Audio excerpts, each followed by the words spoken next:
आप ये love story अच्छे से देखो, आपको पसंद आया तो मुझे कमेंट करना, मैं उसको इम्प्रूव करूंगा, पर बीच में कट मत करना। ये कहानी एक रईस परिवार की है जिसका नाम राधिका है और दूसरी ओर एक मध्य परिवार का लड़का है जिसका नाम अमन है। राधिका बचपन में एक आलीशान घर, गाड़ी और रहन सहन में पली बड़ी है। वही अमन बचपन से अपने परिवार को संघर्ष करता देख बड़े होते होते उसने अपनी जिम्मेदारी का एहसास होने लगा। ज्यादा पैसा न होने के कारण से वो ज्यादा पढ़ लिख नहीं सका। वहीं दूसरी ओर सब कुछ होने के बाद भी राधिका को पढ़ने लिखने का मन न होने के कारण पढ़ नहीं सकी। वक्त के साथ साथ दोनों बड़े हुए अपने अपने रहन सहन से। एक और अमन एक छोटे से कार कंपनी में काम करने लगा। वहीं दूसरी ओर राधिका अपनी जिंदगी घूमने मस्ती में बिताने लगी। एक दिन आया जब दोनों का एक दूसरे से सामना हुआ। वो कुछ इस तरह हुआ कि एक दिन अमन एक कार को टेस्टिंग करने निकला था। वहीं राधिका अपने दोस्तों के साथ कार में घूमने निकली थी। थोड़ी दूर जाकर राधिका की गाड़ी खराब हो गई और उसी वक्त अमन ने देखा कि कोई वहां लिफ्ट मांगते हाथ दिखा रहा है। अमन गाड़ी साइड में कर उतर के राधिका की ओर गया। फिर क्या? राधिका उसे देख पूछने लगी, क्या आप हमें थोड़ी दूर तक छोड़ सकते हैं? अमन उसकी बातें सुनकर चुपचाप गाड़ी की ओर गया और गाड़ी चेक करने लगा। यह देख राधिका को अच्छा नहीं लगा कि वह किसी से पूछ रही है और अमन जवाब नहीं दे रहा। अमन कुछ देर बाद बिना किसी से कुछ कहे चले जाता है। यह देख राधिका को कुछ समझ नहीं आता। तभी पीछे से आवाज आती हुई है, राधिका गाड़ी चालू हो गई, अंदर आ जाओ। ये सुन राधिका उसके शुक्रिया करने जाती तब तक अमन निकल चुका था। राधिका फिर गाड़ी में बैठ चली गई। एक दिन आया जब राधिका का जन्मदिन था। वो हर साल की तरह अपने परिवार के साथ मंदिर गई। वहाँ उसने अमन को फिर से देखा। वो देखते ही उसके पास गई। उसने उस दिन के लिए शुक्रिया कहने। यह सुन अमन ने उसे देखा, मुस्कुरा दिया। ये देख राधिका ने अमन से पूछा, क्या तुम बोल नहीं सकते? उस दिन भी मैंने चुप था, तब भी कुछ नहीं बोला। आज भी जब मैं खुद आई तुम्हारे पास तुम्हें शुक्रिया कहने तो आज भी बस मुस्कुरा दिए और कुछ कहा नहीं। फिर अमन ने कहा कि मुझे देर हो रही थी, लेकिन मैंने वहाँ तुम्हें देखा कि तुम लिफ्ट मांग रहे थे, इसलिए मैंने गाड़ी रोक के तुम्हारी गाड़ी ठीक करने चला गया। फिर दोनों के बीच बातें चलने लगी। फिर अमन को देर हो रही थी तो अमन ने कहा कि अब मुझे जाना होगा, मुझे ऑफिस के लिए लेट हो रहा है। जाते जाते अमन ने उसे दोस्ती के हाथ बढ़ाया, कहा कि क्या हम दोस्त बन सकते हैं? ये सुन राधिका ने कहा, मुझसे दोस्ती? मैं हर किसी से दोस्ती नहीं करती।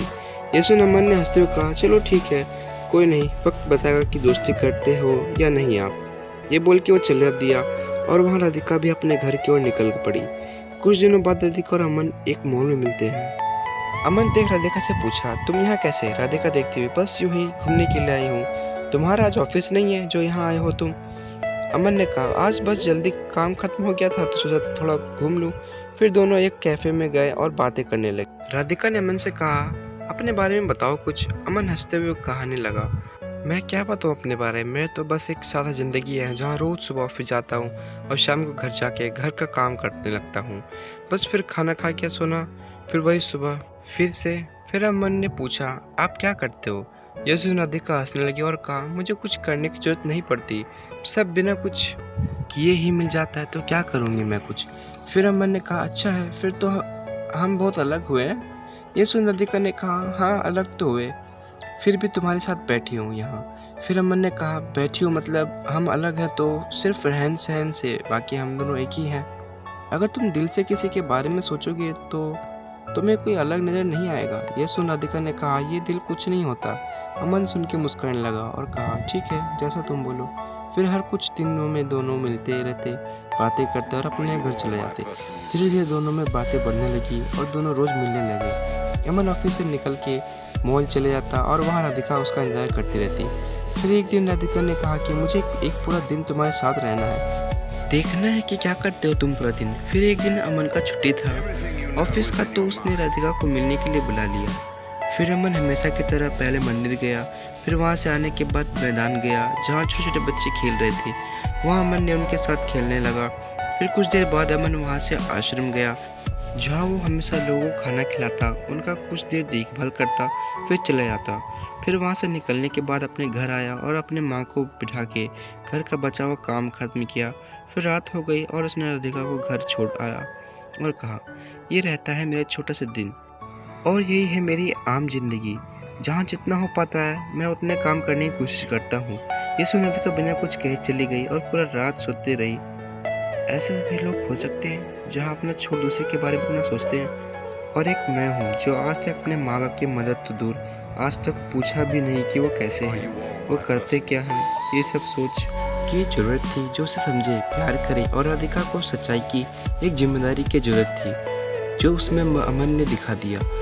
चाहते थे मैं आपको एक बार बताना ही भूल गया, दोनों एक दूसरे से मिले, बातें किए, घूमने रहे एक दूसरे के साथ, लेकिन अभी तक दोनों ने एक दूसरे से अपना नाम नहीं पूछा।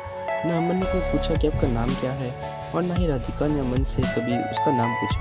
तो इस कहानी का अर्थ यही था कि किसी की पहचान जानना या पूछना जरूरी नहीं, जरूरी बस ये है कि आप बिना जानते कितना उस पर यकीन करते हो और उसकी मदद करते हो। राधिका एक ऐसी लड़की थी जिसे हमेशा से घूमना, मस्ती करना, ये सब में अच्छा लगता था। अमन एक ऐसा लड़का था जिसे हमेशा से उसकी जिम्मेदारी उसे पकड़ती रखती। दोनों एक दूसरे के काफ़ी अलग थे, लेकिन अंततः वो एक दूसरे के लिए बन गए। तो प्यार कभी भी और किसी से भी हो जाता है। आपको ना उसके लिए अपनी जिम्मेदारी से भटकना है और ना ही उसके लिए कुर्बानी देनी है।